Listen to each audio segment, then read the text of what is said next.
Hey guys, let's get straight to the point. Today we're going to talk about why I think the Osmo Action is still worth it in 2021, and that's why I got it for myself. The first thing that I want to talk about is the video quality.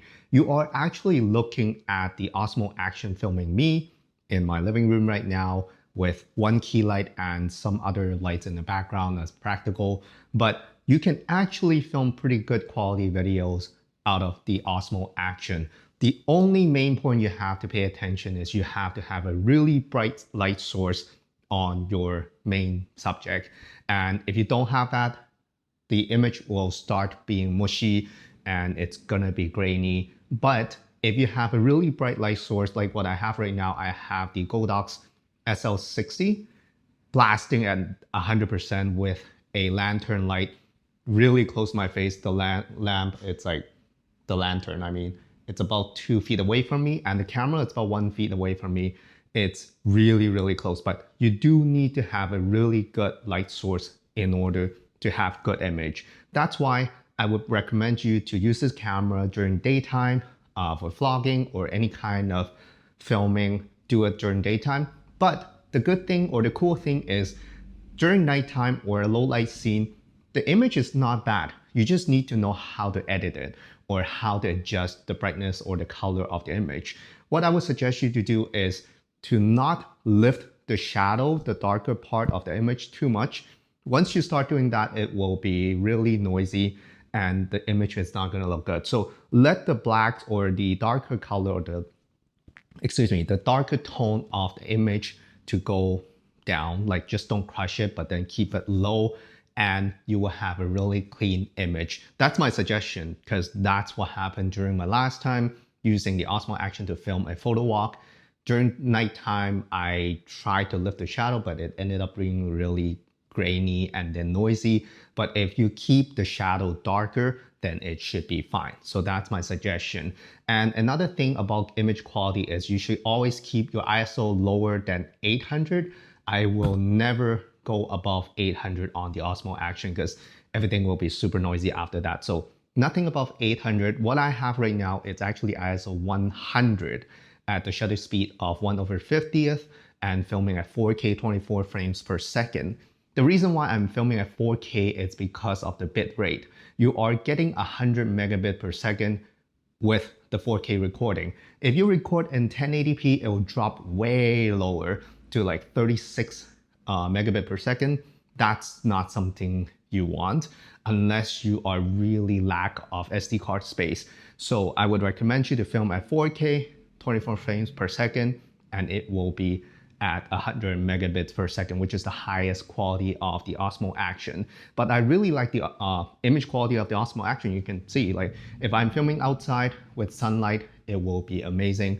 It's not gonna be grainy, but inside you can still do it, but you just need a really bright light source. It's like blinding me right now, the light. So that's image quality. The second thing I want to talk about is the ease of use. It's really simple. You basically just turn it on, set the mode, press record, and you're good to go. And you can set up a snapshot mode where you can just press the record button. It will turn on the device from being off to on and start recording right away. It will take about 2 to 3 seconds to do that. And I think that's awesome because sometimes you might want to capture the moment. So you just set a mode that is for the snapshot. You just press the record button and it will just go straight into recording without you having to select a specific mode. So the mode that I have is the 4K 24 frames per second, white balance set to 5600 Kelvin. Oh, I forgot to mention, for white balance, I always set it to fixed at 5600 Kelvin. I don't want the camera to select or to jump between white balance for me during, like, let's say an outdoor shoot, because of all the light, all the reflections and everything. I don't want the color to keep on fluctuating. So I'll always set it to 5600 Kelvin. And then I'll film at 4K 24 frames per second. That's my snapshot. The only thing I'll keep as auto, it's auto ISO and auto shutter speed. The reason is because this is an action camera. When people watch the footage, it will look like action camera. You don't have to worry about shutter angle or the ISO changing. It's good enough. It doesn't do all the stepping for the exposure. Shutter speed, If you want the motion blur, you will have to set it to 1/50th, but you don't have to do it for this camera because it is an action camera and people can tell that it is filmed by an action camera.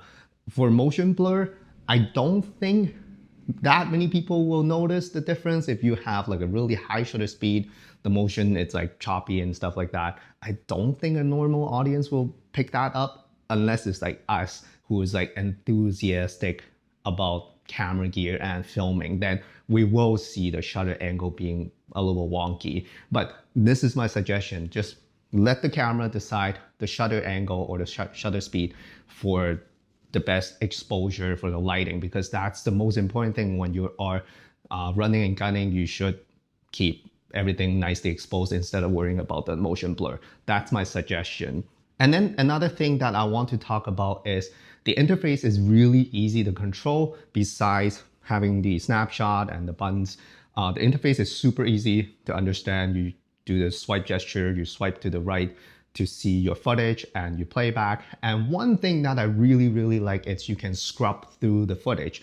A lot of my other cameras, like the expensive ones, like let's say my Fuji X-T4, cannot even do the scrubbing. I need to use the joystick to go like fast forward, just like a videotape. So Osmo Action, you can scrub through the footage, which is amazing. So you don't have to wait for the footage to fast forward to get to the point that you want to check the footage. So scrubbing is really good. The swiping gesture, swipe up, you change the resolution and the frame rate, and you can turn on rock steady or not. I would suggest you to keep rock steady on when you're filming outside, especially when you're walking with the camera.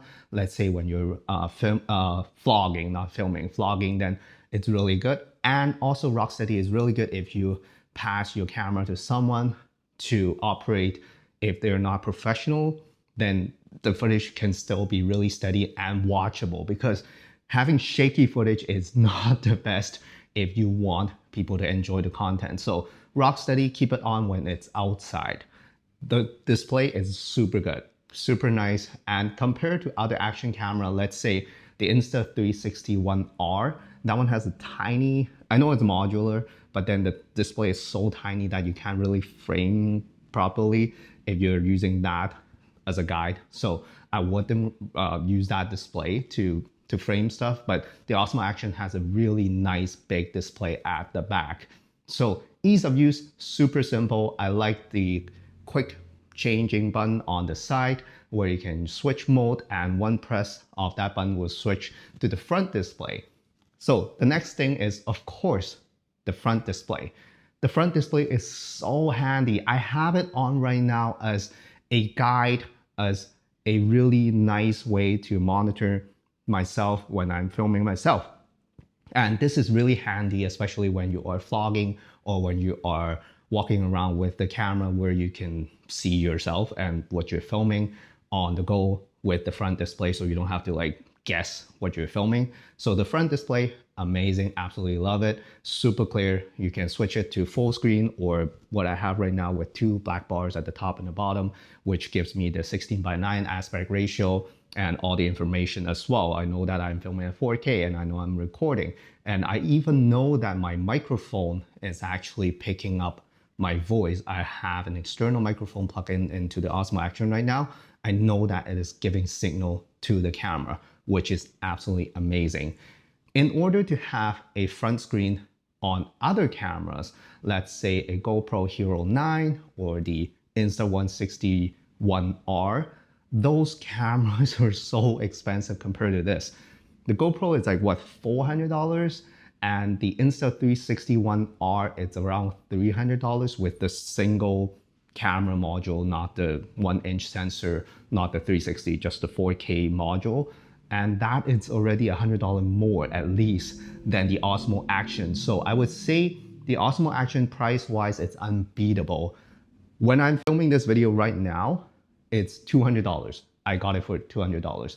And I can't believe that I can have this action camera for just $200 full of features, because the other cameras, they are great too, but price-wise, I wouldn't want to spend like $400 on an action camera. I don't use it for action purposes. I use it mainly for behind the scene vlogging and some other different angles, or some mounted at a really hard place where I don't want to, or I can't mount my other cameras at, then I will use the Osmo Action. Because of the front screen, again, I can see what I'm filming. Even if I'm mounting it at the corner of the room, I can still see what I'm filming. So Osmo Action, price-wise, unbeatable. It might get even cheaper in the future if the new version comes out, but I don't mind at all. 200 bucks, it's unbeatable already. It's much better than filming with my cell phone or a smartphone because of the image quality, image stabilization, and I'll talk a little bit about that later. Oh yeah, and it is super lightweight. It is an action camera just like any other brands. It is super lightweight for you to carry around. It's so easy to just keep it in your bag, or you can even fit it in the pocket. If you have like a bigger jacket pocket, you can just easily fit it in there and you can carry it around. This is really important because if you have a camera that you can carry around, you will film more stuff. Trust me, it helps a lot. If you have a super bulky setup, I'm not saying that those are not good. I have my photo camera, I have my filming camera. They are absolutely amazing, but of course, I'm not going to carry them all the time. But the Osmo Action, I can carry it all the time. It's super lightweight. I know a lot of people actually talked about the minimum focus distance. It's about 60 centimeters. So I'm kind of not there yet, or about 60 centimeters right now. But the thing is, even if you want to vlog, yes, this is like a full arm extension in order to keep your face in focus. But the thing is, it's so light. You can have a selfie stick and just stick it out and it will be fine. You will be in focus. This is probably the best distance that you want anyway. I have rock steady off. So when you have rock steady on, it will crop in a little bit, but it's okay. It's totally fine. With a selfie stick, you will have no problem because it is so lightweight.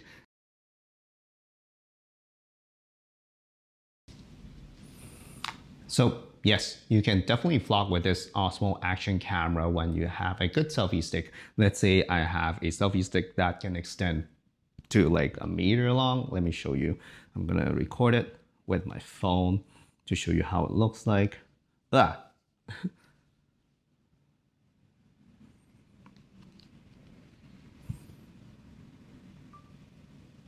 So this is what I have right now. Yeah, and it's not heavy at all. Trust me. This setup, it's not heavy at all. If you're complaining about the weight of this setup, I don't know what else to say to help. Yeah, it is usable for vlogging for sure. And this is with rocksteady on and powerful key light source, 99%, 100% on my key light to give me a good exposure for the camera because the ISO is fixed at 100 right now, shutter speed at 1/50th of a second with rocksteady 4K 24p. This is how it looks like with good light source. Of course, as an action camera, it will be waterproof. The only thing is I have the microphone adapter attached to the Osmo Action. That actually ruins the waterproof feature. As I said, I'm not doing like any extreme sports with this, no water sport at all with this camera. If I really want to do that, I still have the option to remove the microphone adapter and then put the little lid or the cap back on, and then I am good to go to waterproof my camera. So it's all about options. With the Osmo Action, another thing that I really want to talk about is the modularity. That is related to having options. If you don't want to build it up, you can still use it. Great camera, waterproof. The audio, it's okay. It's like a stereo mic. It's a really typical stereo mic kind of setup. It will pick up all the sound and all the noise around the camera. That's totally understandable because it doesn't have a shotgun mic. But if you want higher quality audio like right now, I have the mic adapter attached to the Osmo Action, and I have a 3.5mm cable attached to a wireless lav mic system, which is attached to me. So this is great because if I want to move around, let's say I have the camera set up like that, I can move around and the audio will still be pretty good because the microphone is so close to me. And this is good, especially when you're filming outdoor. You can't really get good audio with any other mics. I've tried having a shotgun mic on the camera. It's not good. It's so bad. Actually, all the wind noise, all the people around, if you're in a really busy area, forget about it.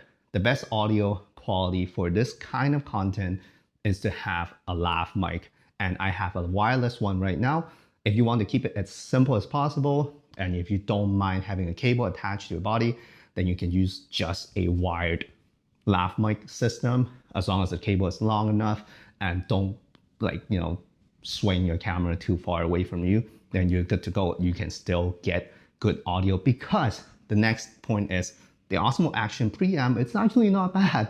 I've been recording on the Osmo Action for my past couple of videos, and the audio is not bad. I was just plugging in the microphone into the camera, and I can edit it in post to make it more bassy and clearer. Try to avoid like hissing sound. There's not much anyway, but the signal is quite hot.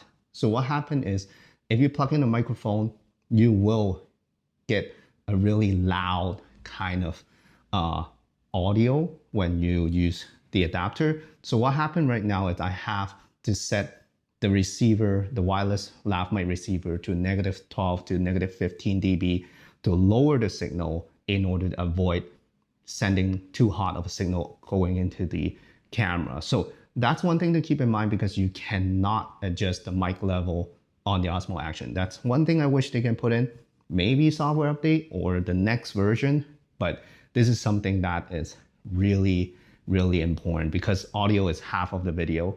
So if they can do that, that would be great, but I have no complaint at all, because I can adjust my lav mic output level going into the camera. So I'll leave all the things in the description below if you want to check them out. I made a video about this wireless lav mic system.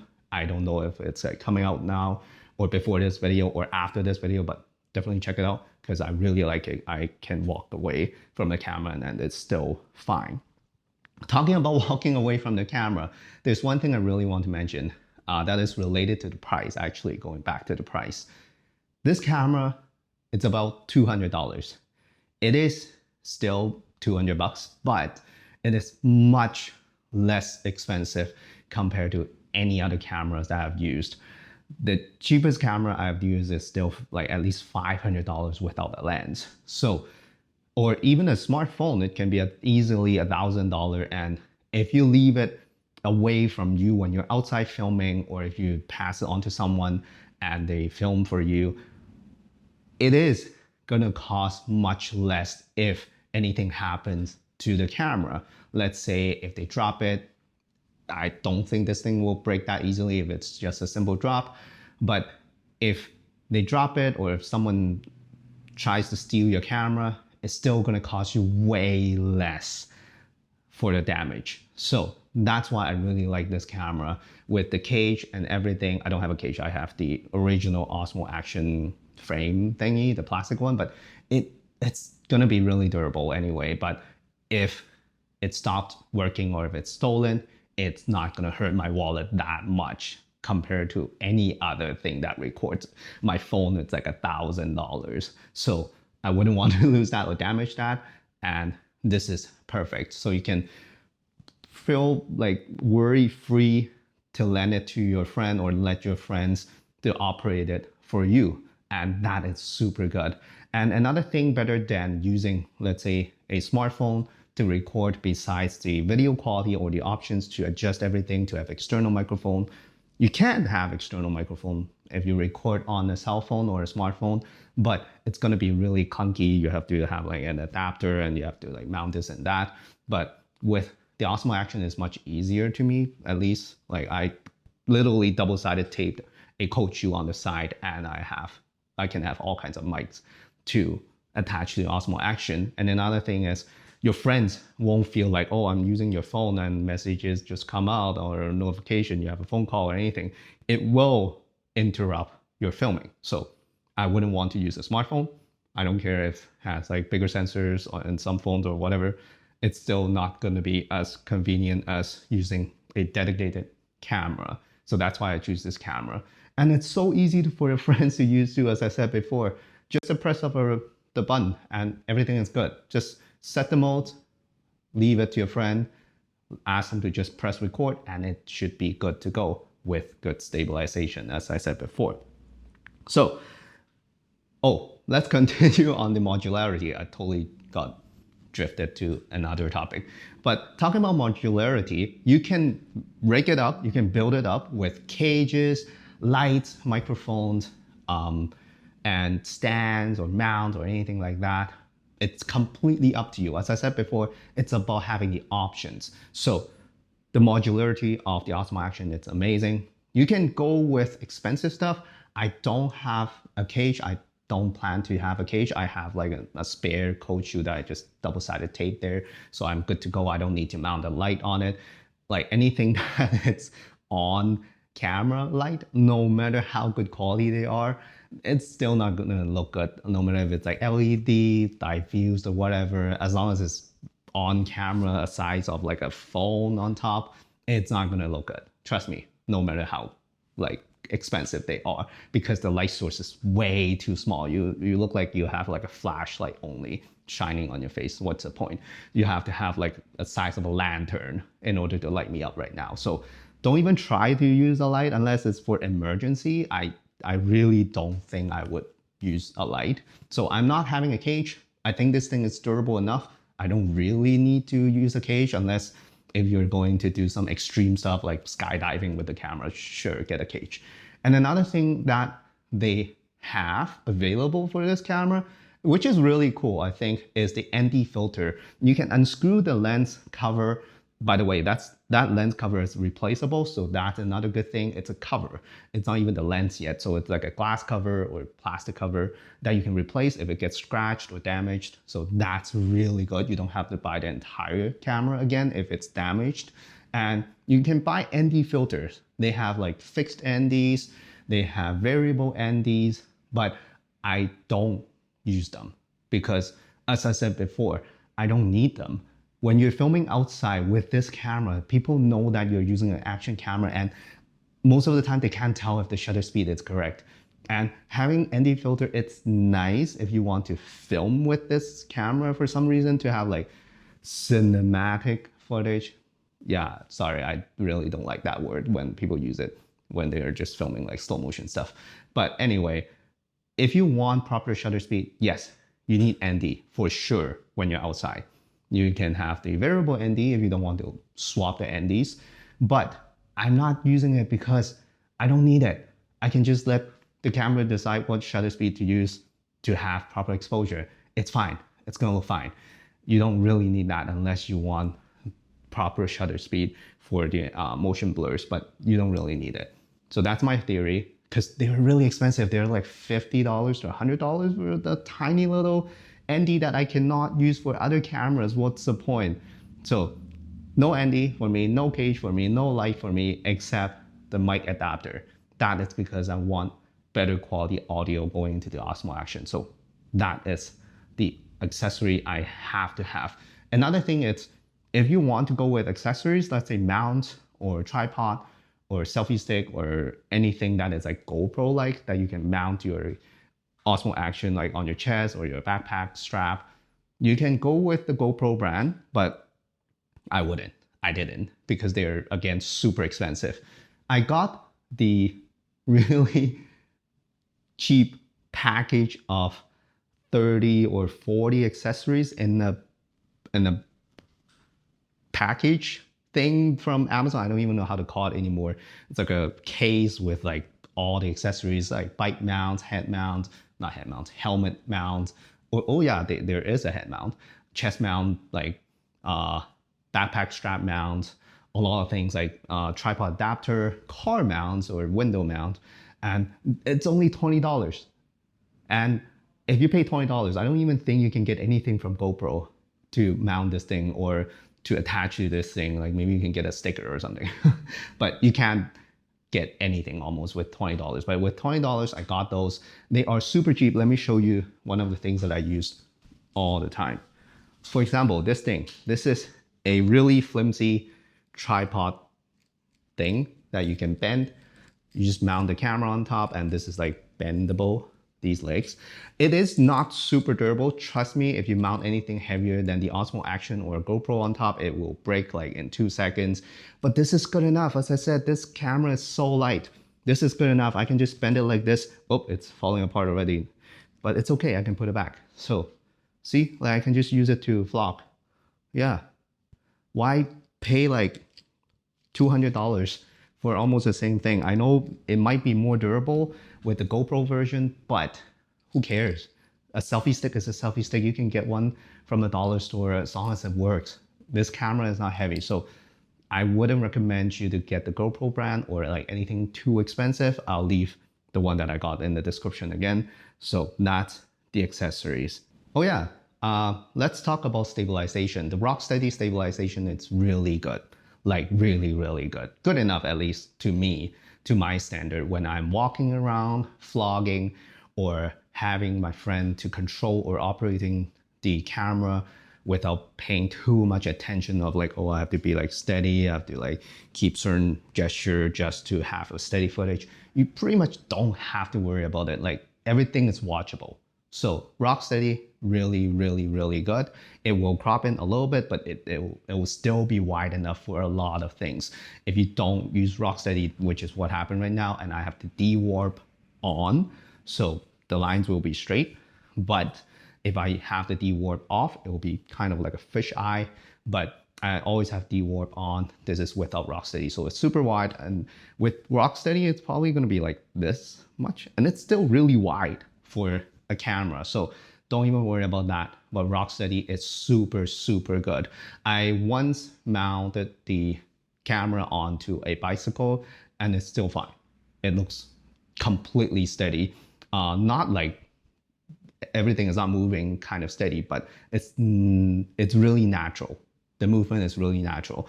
Oh, by the way, I used the glass mount from the $20 package, and I used the Osmo Action once for a dash cam kind of purpose. You can actually use this as a dash cam because of the picture quality on the Rocksteady. It's so much better than any dash cam that I have seen. Everything is clear, high dynamic range. You can see everything so clear, so clean. So if you want to use it as the dash cam, sure, you can do that, but you just have to press the record button every single time when you use it as a dash cam. It will not turn on automatically, even if you supply the power. So you can supply the USB-C power into the camera to power it, to charge it all the time. So you can set that up in your car, but you still have to press the record button. So that's something you have to do if you want to use it as a dash cam. So a lot of features that it's also usable for other stuff. So we talked about the settings of the Osmo Action that I always use. The next thing I want to talk about is the ease of editing the files that I recorded. So the files are really easy to play back, very easy to edit. I just need to put a preset that I made to correct the color, because when you first film in the Cine D profile, the color is not too accurate. It's kind of funky. I used a X-ray color checker for video to correct at least the white balance. I think I tweaked it to a little bit cooler, and then I added some green into it because it was quite magenta look, and that's the only thing that I tweak. I'll probably show you guys on the screen if I have a chance how I tweak the color to make it more natural. But the Cine D file or the footage, it's really good. It's really desaturated. Nothing is super sharp, nothing is super saturated. So you have the flexibility to do whatever you want in post to make it look the way you want. Maybe not good looking, but then the way you want. So a flat profile, which is always appreciated, and I have a preset already, so everything is just going to be a drop off the preset and everything will look good when I edit this video. And the footage, the file, yes, the files size are not small. The file sizes are not small when you're recording 4K. Trust me, it's not small. And I think they break it into 4 GB pieces. They are fine. Like, you don't have to worry about, oh, what happened at the end of the 4 GB? Is it going to chop it off and then make it weird if you attach both of them together? No, they are seamless. So you don't have to worry about that. You just will have like 4 GB chunks all the time, but they are in the correct order and name no matter what. I formatted my card before, I deleted footage before, they will still name it properly. So you don't have to worry about not being able to find the right footage when you want. And that is really, really important. I heard that some other brands, they name the files really weirdly. You have to kind of sort it in order to find them. But Osmo Action, file size, file name, you don't have to worry about it. They're fine. Oh, one thing I forgot to mention, the battery life. It's really good. I literally recorded half an hour of the video, which is the video that you've been watching. And the battery is still like super high, like at least 60%. So half an hour of recording 4K 24p, and it is still having more than half of the battery left. Yes, so those are the reasons why I think it is still worth buying the Osmo Action in 2021 because of the price, $200 for all the features and the quality and the ease of use. It's so easy to use. You can bring it anywhere with good stabilization. You don't have to worry about anything. Just bring it, power it on, start recording. That's the most fun part of this camera. And also, keep in mind, as I said before, when you're using this camera, make sure you have good lighting. That is the key. You have to have good lighting in order to have good image quality out of the Osmo Action. It is a tiny sensor, so bright light is almost a must. That's one thing. Another thing is, again, keep in mind, don't go over 800 ISO. That's my recommendation. Anything above 800, it's just almost not usable. I'm at 100 ISO right now. So that's another thing. Shutter speed, don't worry about it. Let the camera decide when you're outside, when it's not controllable kind of environment. Inside the studio, you can control the environment, then you can set whatever shutter speed you want. But outside, just let the camera decide because it's an action camera. I would recommend you guys to get this camera if you want to use it for vlogging, you want to film like behind the scene, time lapse, hyperlapse. Oh, I forgot to mention, hyperlapse, super fun, super steady. You can just mount it onto your chest or your backpack strap and then start the hyperlapse and people can see the hyperlapse kind of process. It's super steady, super fun, super clear. So hyperlapse, another really good thing. So I really, really think this camera is a good buy in even 2021. Right now, we're in August and I don't see anything else as good as this one in terms of the price and features kind of ratio. So definitely consider getting this one, and those are the reasons why I think it's worth it. Let us know what you think in the comment section below. Thank you so much for watching, and I'll see you in the next one.